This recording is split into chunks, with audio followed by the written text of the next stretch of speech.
Boa noite a todos. Muito bem. Hoje, 15 de agosto de 2018, nós estamos reunidos para estudarmos a obra Boa Nova. E hoje é o nosso estudo de número 66. Rogamos que o nosso Senhor Jesus e os nossos amigos espirituais possam nos conduzir e nos inspirar em mais esse estudo. Nós vamos iniciar hoje o capítulo 22, intitulado A Mulher e a Ressurreição. Então, é o momento em que o nosso Senhor Jesus, já sepultado, uma mulher vai visitá-lo e se depara ali com o nosso Senhor Jesus. Então, nós vamos estudar esse momento na fala, nós vamos pegar o estudo em Mateus, em João, em Lucas e Marcos, para nós termos um subsídio do que os nossos irmãos evangelistas nos contam sobre essa passagem. E logo depois nós vamos adentrar em Humberto de Campos, tá bom? Vamos começar pelo Novo Testamento. Eu estou com a tradução de Haroldo Dutra Dias, tá bom? Do nosso irmão Haroldo é a página 157, tá? Mas nós vamos falar Mateus, capítulo 27, versículo 62. Eu voltei um pouquinho atrás para nós entendermos como foi esse movimento em relação à morte do nosso Senhor Jesus. Vamos lá no Mateus capítulo 27, versículo 62. Todos se acharam?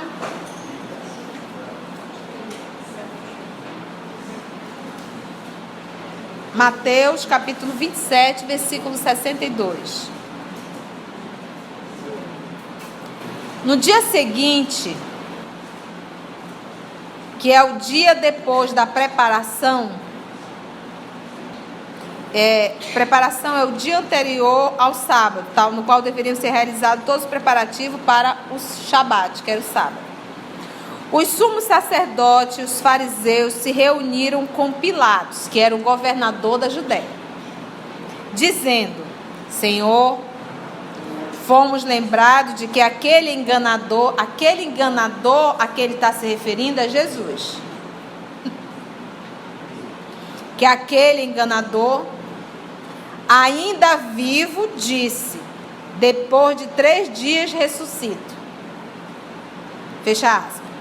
Portanto, ordena que o sepulcro seja guardado até o 3º dia, para que não venham seus discípulos e o roubem o corpo e digam ao povo: ressuscitou dentre os mortos.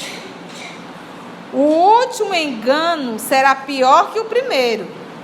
Entendeu? Então eles foram a Pilatos solicitar 2 soldados romanos para ficarem de plantão no sepulcro, lá no túmulo, vamos dizer assim, do nosso Senhor Jesus, para evitar que os discípulos fossem até lá, roubassem o corpo de Jesus e disseram: ele ressuscitou, ele ressuscitou. Porque eles imaginavam que Jesus era um quê? Um farsante. Como ele diz aqui, chamando Jesus de enganador. Então, como Jesus conhecia o Antigo Testamento, porque era judeu, estudava, e tudo ia acontecendo conforme estava escrito, até a entrada dele em Jerusalém, sobre o burrinho, isso estava no Antigo Testamento. Então, eles achavam que Jesus era um enganador. Tudo bem, é fácil subir no burrinho, mas é fácil devolver a visão ao cego de nascença? É fácil levantar um Lázaro do sepulcro, fedendo já com mau cheiro? É fácil levantar a menina Talita, alguém que estava há 30 anos paralítico? Então, quando nós não queremos acreditar, nós acabamos criando uma série de suposições que não existem. O que Pilatos disse? Tendes um guarda, ide, guardai-o como sabeis fazê-lo, indo guardar o sepulcro, selando a pedra com a guarda. Então ficaram ali 2 guardas de plantão para que ninguém roubasse o corpo do nosso Senhor Jesus e depois viesse dizer que ele havia ressuscitado. Vamos ver agora ainda em Mateus, no capítulo 28, versículo 1. Depois do sábado, ao raiar do primeiro dia da semana. Qual é o primeiro dia da semana? Vieram. Isso aqui está em Mateus, é a anotação de Mateus. Vieram Maria de Magdala, ou Madalena, e outra Maria, contemplar o sepulcro. E eis que ocorreu um grande terremoto, pois um anjo do Senhor, descendo do céu e se aproximando, rolou a pedra e sentou-se sobre a pedra. Isso é Mateus contando aqui, obviamente tem toda uma metáfora. Mas quando ele diz o anjo é o enviado, é aquele que vem trazendo uma notícia. Mas quando ele diz um anjo que desceu do céu, está falando que é um espírito. Descendo do céu e se aproximou, rolou a pedra e sentaram sobre a pedra. Seu aspecto era como um relâmpago, uma luz, e a sua veste branca como neve. Os guardas tremeram de medo dele, do anjo. Os guardas não estavam lá de plantão? Também viram. Os guardas viram os espíritos. E se tornaram como mortos, ficaram pálidos. Tomou um medo, meu Deus. E as mulheres lá também viram. Em resposta, o anjo disse às mulheres: não temais, pois sei que procurais Jesus, que foi crucificado. Ele não está aqui, pois ressuscitou como havia dito. Vinde e vede o lugar onde estava deitado. Ide depressa, dizei aos seus discípulos que ressuscitou dos mortos. E eis que vai adiante de vós para a Galileia, lá o vereis. Vede, eu vos disse. Afastando-se rapidamente do sepulcro, com temor e grande alegria, correram para anunciar aos seus discípulos. Porque se tivesse aparecido aos homens, até hoje eles estavam discutindo. Será que realmente era verdade? Será que realmente... Sabe, gente, mulher não, já... A notícia deu para a pessoa exata. Mulher. Nós somos rápidas para dar o aviso, né? Corre, espada. E eis que... Olha só. E grande alegria correram para anunciar aos seus discípulos. E eis que Jesus veio ao encontro delas, dizendo... Ao encontro delas, aqui Mateus conta que Jesus apareceu a todas. Alegrai-vos. Elas, aproximando-se, agarraram os pés deles e o reverenciaram. Então disse-lhe Jesus: não temais, ide e anunciai aos meus irmãos, a fim de que partam para a Galileia e lá me verão. Agora, o mais interessante, que também Mateus anotou o suborno dos soldados. Os soldados não viram os anjos? Correram para avisar o sumo sacerdote que tinha acontecido. Enquanto elas partiam, eis que alguns da guarda, após irem à cidade, anunciaram ao sumo sacerdote todas as coisas que haviam acontecido. Depois de se reunirem com os anciãos, elaborando um plano, deram grande quantidade de dinheiro, suborno é antigo, aos soldados, dizendo para os soldados: dizei, vocês vão dizer isso: os discípulos dele, vindo de noite, o furtaram, roubaram o corpo, enquanto nós estávamos dormindo. Entendeu? Olha, tá aqui, toma esse dinheiro, vocês vão dizer o seguinte: que vocês dormiram à noite, já viam pegar uma orelhada do Pilatos, porque não era para dormir, o guarda era para ficar de plantão. Dormimos à noite e os discípulos dele vieram e roubaram o corpo. E se isso chegar aos ouvidos do governador de Pilatos, nós iremos persuadi-lo e não traremos preocupação para vós. Eles, os soldados, recebendo o din-din, o dinheiro, fizeram como foram instruídos. E este dito foi divulgado junto aos judeus até o dia de hoje. Isso é o que Mateus anotou. Vamos para ver como é que Marcos retrata? Capítulo 15, versículo 42. Vamos lá, o sepultamento. Quando já havia chegado ao fim da tarde, visto que era preparação, isto é, véspera do sábado, então eles se preparavam para o sábado. Lembra que o sábado era o 7º dia, era idolatrado pelos judeus. No sábado não se podia fazer nada, então você tinha que fazer tudo na sexta para deixar para o sábado tudo arrumadinho, porque no sábado você não poderia fazer nada. Vamos lá para o 16. Passado o sábado, no domingo então, já o 3º dia, Maria de Magdalena, Maria, mãe de Tiago, e Salomé compraram aromas, porque elas iam perfumar o corpo, né? Eles tinham esse hábito. Eu digo que as mulheres eram corajosas, né? As mulheres hoje têm medo até de olhar dentro do caixão. Imagina 3 dias depois você voltar ao túmulo, voltar a passar o óleo no corpo para perfumar.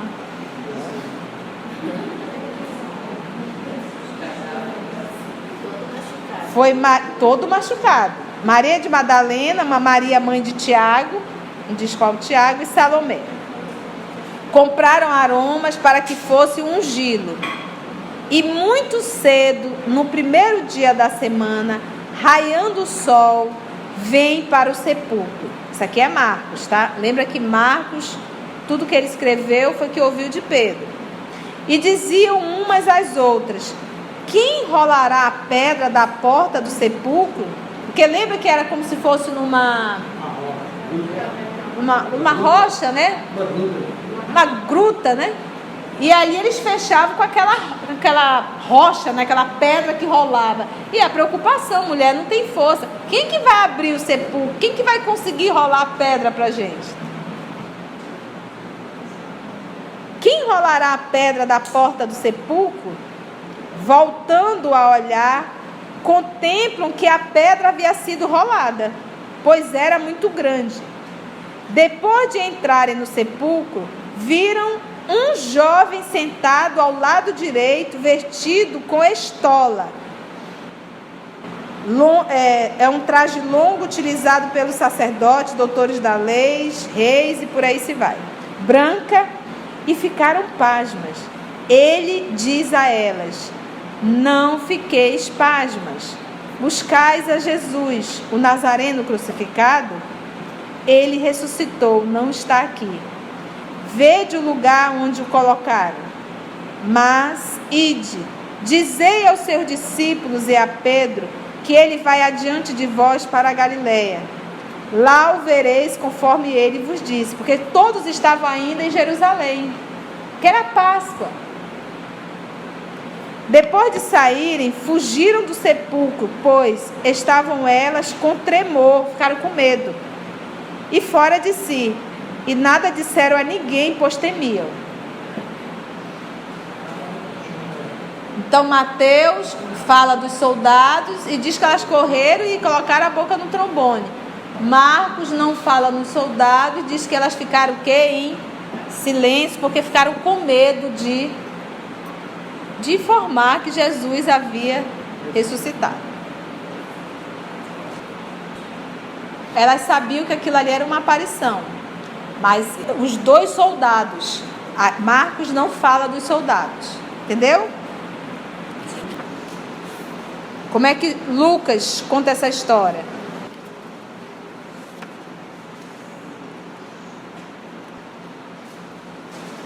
Capítulo 24, versículo 1. Tanto Marcos quanto Mateus não fala que ele apareceu somente a Madalena, né? Fala que há outras mulheres, né? Vamos ver como é que Lucas conta essa história. Na primeira madrugada, todo mundo? Na primeira madrugada da semana, foram ao sepulcro, foram então mais de um novamente, levando aromas que haviam preparado, e o encontraram, a pedra removida do sepulcro. Ao entrarem, não encontraram o corpo do Senhor Jesus. E sucedeu que, enquanto estavam perplexos a respeito disso, eis que se aproximaram delas 2 varões com túnicas que relampejavam. 2 homens, né? Ficando atemorizadas, com medo, e inclinando as faces para a terra, eles disseram para elas: por que procurais entre os mortos aquele que vive? Não está aqui, mas se levantou. Lembrai-vos do que vos falou quando ainda estava na Galileia, dizendo: é necessário o Filho do Homem ser entregue na mão dos homens pecadores, ser crucificado e levantar-se no 3º dia, né? Esse levantar, porque você pode usar ressuscitar ou levantar, é ficar de pé novamente, entendeu? E se lembrando das palavras dele, quando retornaram ao sepulcro, relataram todas essas coisas aos 11 e a todos os restantes. Então essas aqui saíram para contar. Eram elas quem? Maria de Magdalena e Joana, Maria, mãe de Tiago, e as demais que estavam com elas.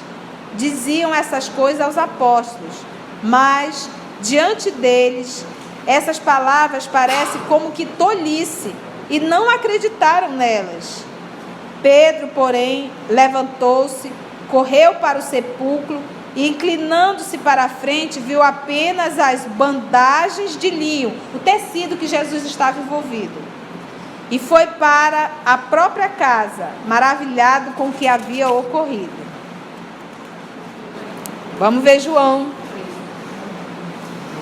João, capítulo 20, versículo 1. O que o nosso irmão Haroldo fez? Porque o Haroldo, ele traduziu do grego direto para o português. Essa de Jerusalém é uma tradução francesa. Então, é um grupo de irmãos franceses que traduziram de uma forma acadêmica, fizeram sem puxar sardinha para ninguém. Então, alguém já pegou a tradução francesa e trouxe para o português. O que o nosso irmão Haroldo fez? Pegou do grego e trouxe direto para o português, entendeu? Então, a de Jerusalém, ela está grego, francês, português. Entendeu? O Haroldo está grego, direto, português. Esse aqui nós vamos ler um pouquinho mais, tá?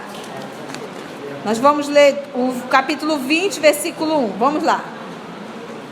E no primeiro dia da semana, domingo, Maria de Magdalena, ou seja, Madalena está nos 4.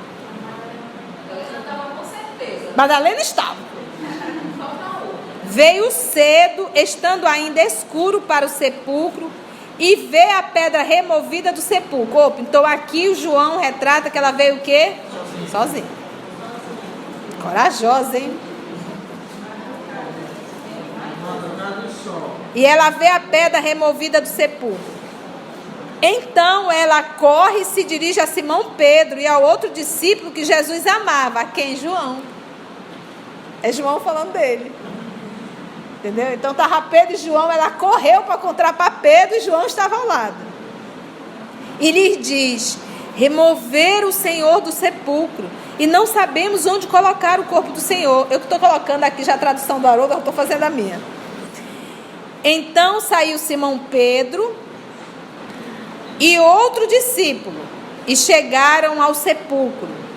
Os 2 corriam juntos, mas o outro discípulo correu adiante de Pedro. Claro, o João evangelista era mais jovem, Pedro já bem mais velho, João correu na frente.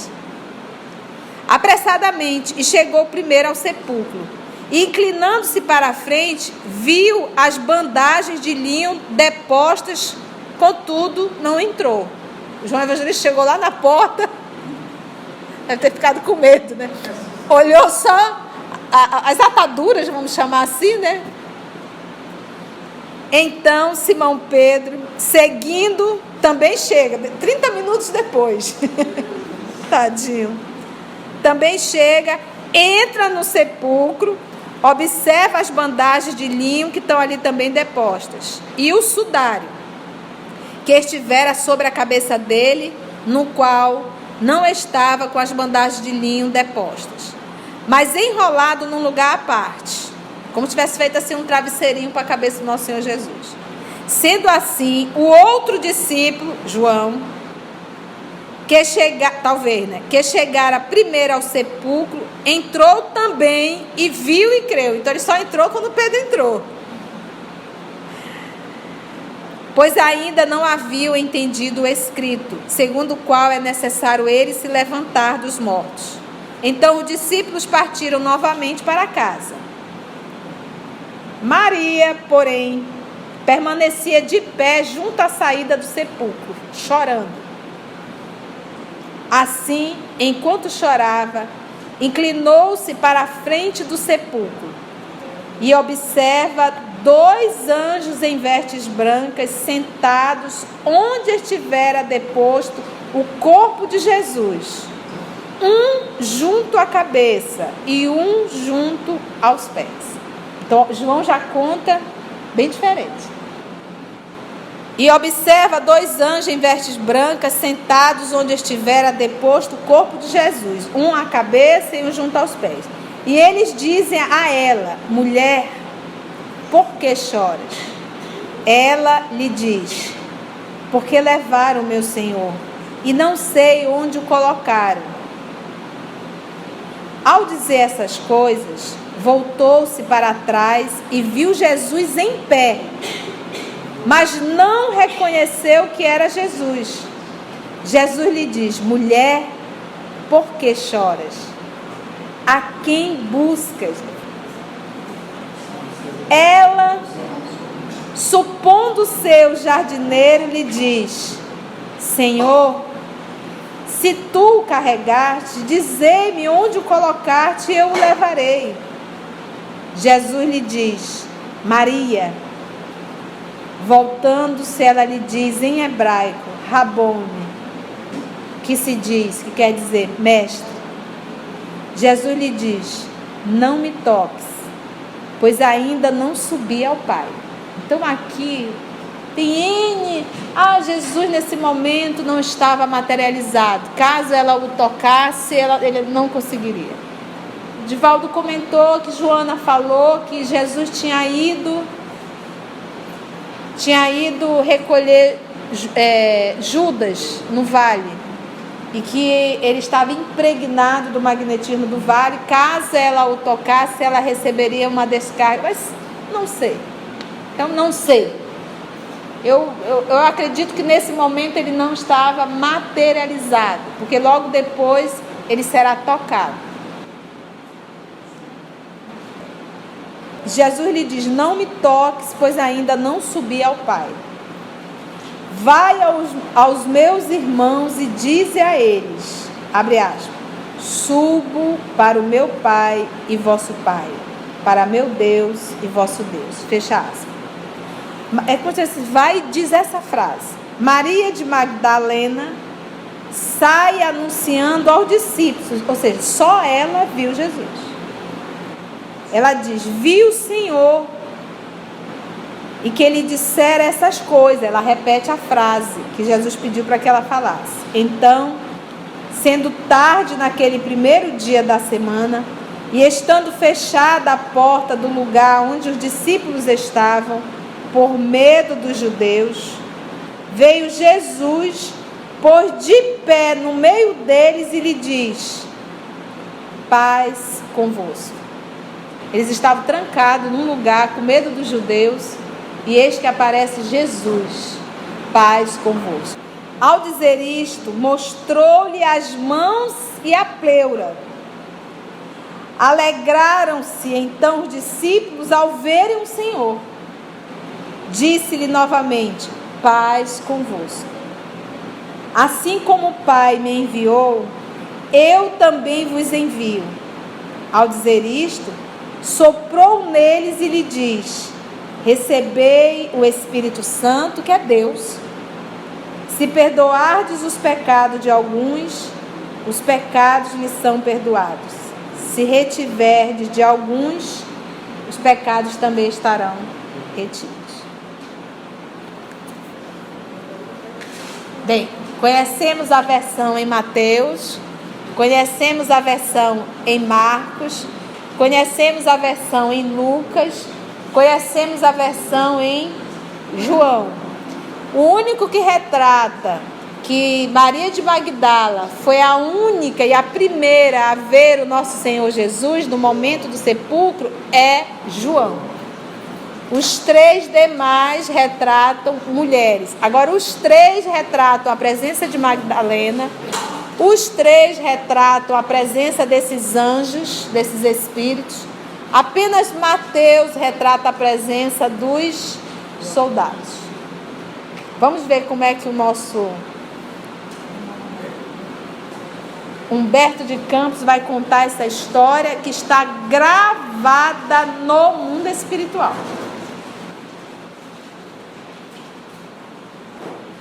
A mulher e a ressurreição.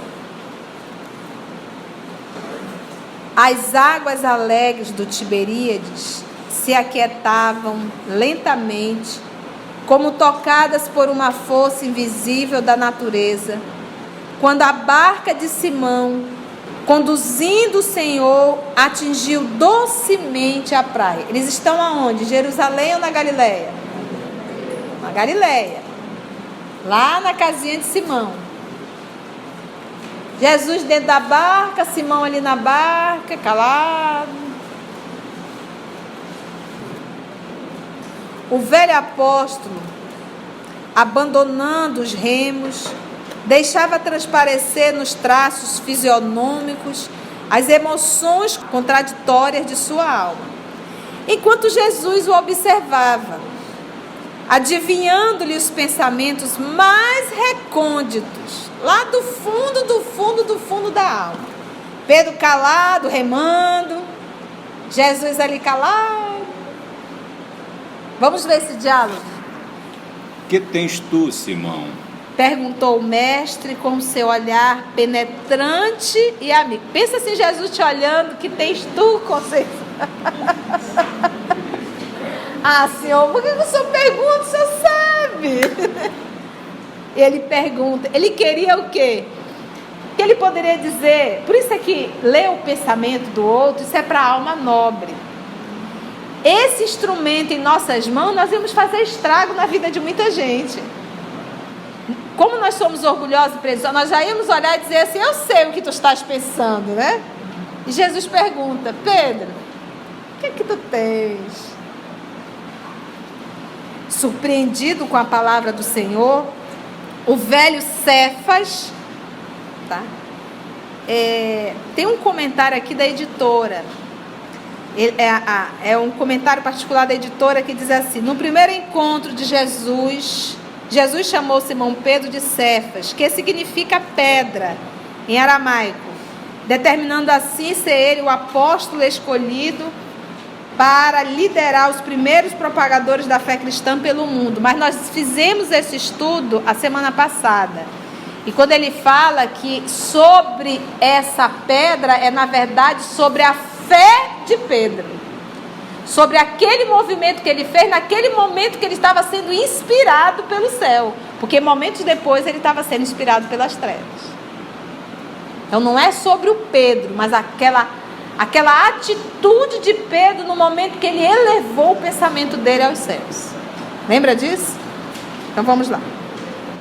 Surpreendido com a palavra do Senhor, o velho Cefas deu a perceber, por um gesto, os seus receios e as suas apreensões, como se encontrasse dificuldade em esquecer totalmente a lei antiga, Moisés, para penetrar, não só Moisés como os profetas, para penetrar os umbrais, né, as portas da ideia nova, no seu caminho largo de amor, de luz e de esperança.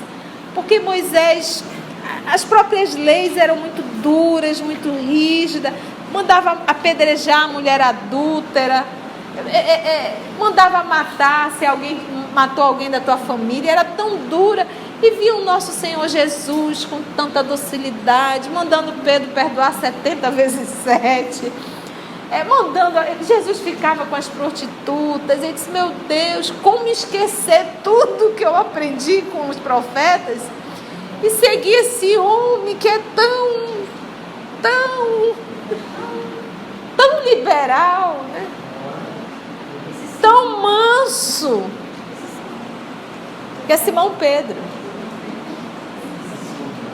O nome dele é Simão.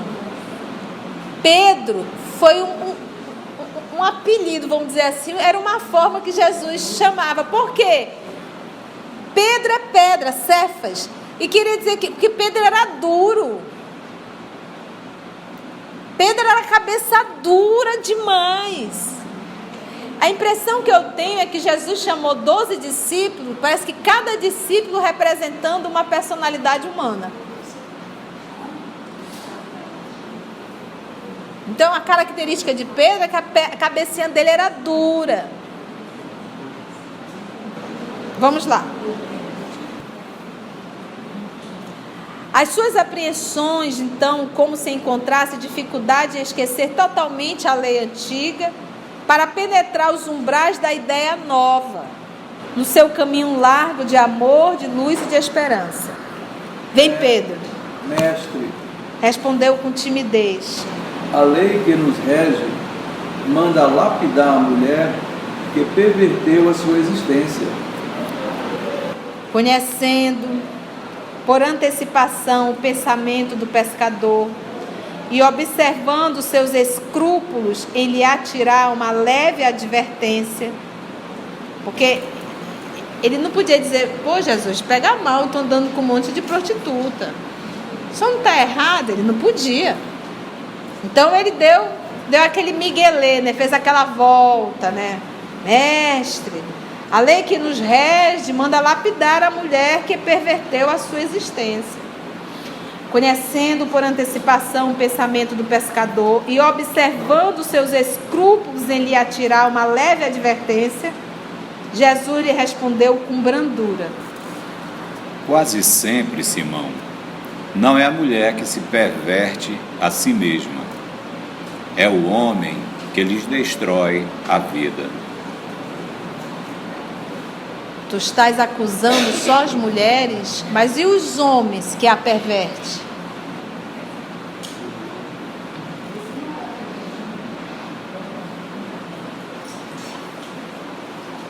Entretanto, Tornou o apóstolo respeitosamente: os nossos legisladores sempre ordenaram severidade e rispidez para com as decaídas. Observando os nossos costumes, Senhor, é que temo por vós, acolhendo tantas meretrizes e mulheres de má vida nas pregações do Tiberíades. Imagina. Pedro acostumado a ir à sinagoga, ver todo mundo arrumadinho. Aí ele está seguindo um homem, nosso Senhor Jesus, está ali no Tiberíades, no lago. Ele olha para a multidão, aquela ali é separada, aquela dali já teve não sei quantos homens, porque até o fato de você ser separada, você já era considerada uma mulher de má vida. Durante muito tempo nós tivemos esse preconceito. E ele olhava para aquele povo e fica assim: meu Deus. E aí ele tá justificando aqui, só que Jesus sabia. Jesus sabe. Ele disse: não, Senhor, eu estou preocupado contigo. O que poderão fazer contigo?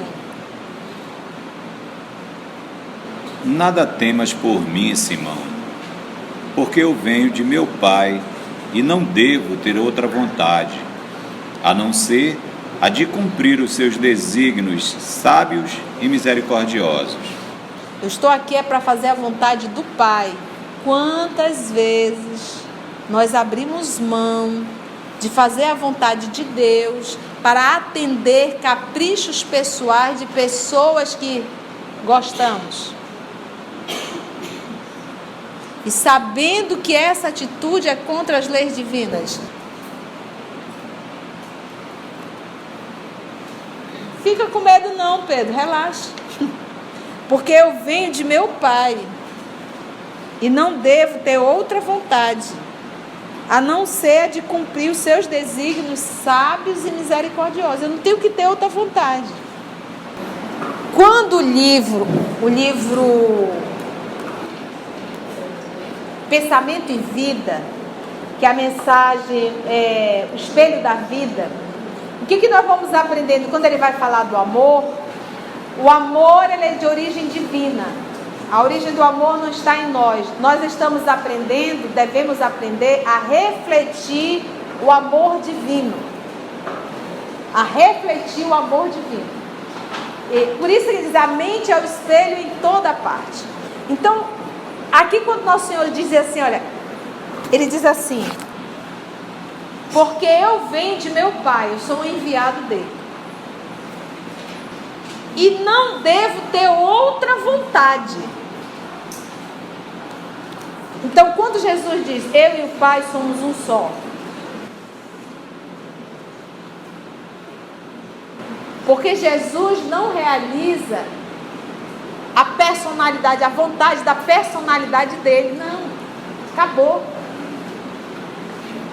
O que o Cristo realiza é Deus nele, ele reflete 100% Deus. Então, por exemplo, a nossa vidinha pequenininha, medíocre do dia a dia, nós estamos atendendo a quem? A nós. Aos nossos caprichos pessoais, aos nossos desejos, às nossas lezeirinhas, nossa infantilidade. Em nenhum momento nós nos colocamos numa condição de dizer, eu vou fazer a vontade de Deus 100%. É impossível nós seguirmos o Cristo sem sacrifício. E quase sempre é o sacrifício pessoal. Entendeu? Pessoal. Então, essa fala final de Jesus, desse momento final hoje, eu não estou aqui para fazer a minha vontade. Eu estou aqui para fazer a vontade do Pai. O Papai manda atender todo mundo. Eu não posso ter preferências. Não é verdade? Então, nos falta, então confia. Se eu tiver de passar por um processo, eu vou passar. Mas eu vou passar e tenho certeza que ele vai estar presente. E se ele permitir que eu venha passar, é para eu aprender a vigiar mais ainda. Entendemos isso? Vamos fazer a nossa prece. Alguma pergunta? Não? E essa sala, amor querido, vira um lar. A impressão que nos traz esse estudo é que estamos na Galileia, no lago, sentados, bem próximos de Ti. Muito obrigada, divino amigo, pelo trabalho de Francisco Cândido Xavier, pelo trabalho de Humberto de Campos, pelo trabalho de Emmanuel, que eles possam ser abençoados aonde possam estar nesse momento. Porque o nosso sentimento é de gratidão. O livro Boa Nova nos faz reviver o Teu Evangelho, que é a proposta da doutrina dos Espíritos. Obrigado, divino amigo. Nos fortalece para a caminhada na terra e ajuda-nos a aprender. Ajuda-nos, Senhor, a refletir Deus. A luta é grande, a vaidade ainda é enorme, a personalidade ainda domina, mas estamos em luta para aprendermos a calar e deixar Deus falar por nós. Obrigada, amor de nossa vida.